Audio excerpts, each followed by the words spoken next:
জঙ্গি সন্দেহ থেকে গ্রেপ্তার মালদার মানিকচক থানার গোপালপুর গ্রাম পঞ্চায়েতের অসিনটোলা গ্রামের বাসিন্দা উমর ফারুক। সপ্তম শ্রেণী পাশ এই যুবক দীর্ঘ কয়েক বছর ধরে কলকাতায় শ্রমিকের কাজ করত বলে পরিবারের দাবি।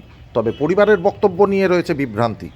অশিক্ষিত ছেলে বুঝতে না পেরে টাকার বিনিময়ে পোস্টার লাগিয়েছে দাবি মায়ের।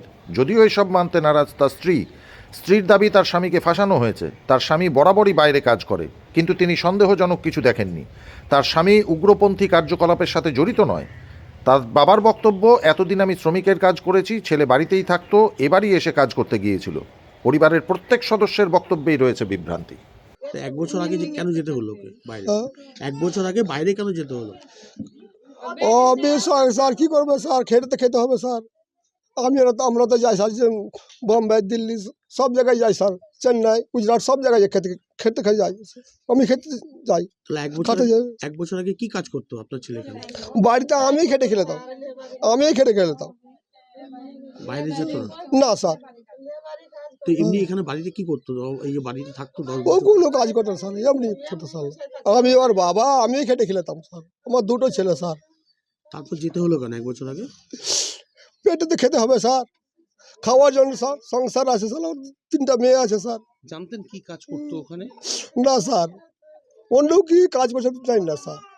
বাজারে ৬-৭ মাস থেকে বাড়ি আসতো, আবার যেত, বাড়ি আসতো আবার যেত। এই ৫ মাস এই লেবারি কাজ করে খাতুক স্যার, লেবারি কাজ করে খাতুক স্যার। পড়াশোনা করেছিল? পড়াশোনা অল্পটুকু করেছে, অল্পটুকু করেছে। আমার ছেলে মূর্খর মতন বুঝিয়ে না কি পোস্টারে ছিল জানে না, চিনে না। সব পোস্টার সারাতে কে বলেছে, টাকার লোভ দিয়েছে নাকি জানি না স্যার। ওই পোস্টারে সাটিয়াতে যে এরকম আতঙ্কবাদীতে আমার ছেলেকে ফাঁসিয়ে দিয়েছে স্যার। আমার ছেলে কিছু জানে না স্যার, তোমরা দয়া করে আমার ছেলেকে তোমরা রক্ষা করো।